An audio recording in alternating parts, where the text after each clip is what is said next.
राज ठाकरेंना सोबत घेण्यात आम्हाला रस, आमचे विचार जुळतात. पालिका निवडणुकीत जिथे शक्य तिथे राज ठाकरेंना सोबत घेण्याचा विचार, फडणवीसांची माहिती. महाराष्ट्राला पुढे नेण्याचा राज ठाकरेंचा विचार. राज ठाकरे आणि आमचे विचार मिळतेच होते. राज ठाकरेंवर विचारलेल्या प्रश्नावर बावनकुळेंची प्रतिक्रिया. लोकशाहीत स्थानिक स्वराज्य संस्थांच्या निवडणूक न होणं हे चुकीचं. स्थानिक स्वराज्य संस्थांच्या निवडणुका लवकर व्हाव्या असा आमचा प्रयत्न असेल. रखडलेल्या स्थानिक स्वराज्य संस्थांच्या निवडणुकांवर मुख्यमंत्री देवेंद्र फडणवीसांची प्रतिक्रिया. उपमुख्यमंत्री अजित पवारांना मोठा दिलासा. आयकर विभागाकडून जप्त केलेली मालमत्ता मुक्त करण्यात आली. दिल्ली ट्रिब्युनल कोर्टाचा निर्णय. पार्थ पवार, सुनेत्रा पवारांच्या संबंधित जप्त मालमत्ताही मुक्त.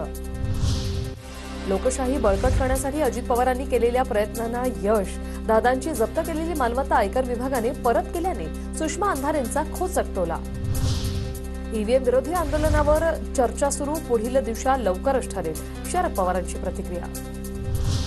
जोपर्यंत ईव्हीएम विरोधात रस्त्यावर येऊन लढणार नाही तोपर्यंत सत्य बाहेर पडणार नाही. राहुल गांधींच्या लॉंग मार्चवरून आता जितेंद्र आव्हाडांची प्रतिक्रिया.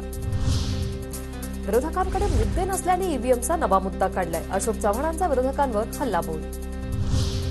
भाजपचे ज्येष्ठ नेते मधुकर पिचड यांचं निधन. वयाच्या 84व्या वर्षी मधुकर पिचड यांनी घेतला अखेरचा श्वास.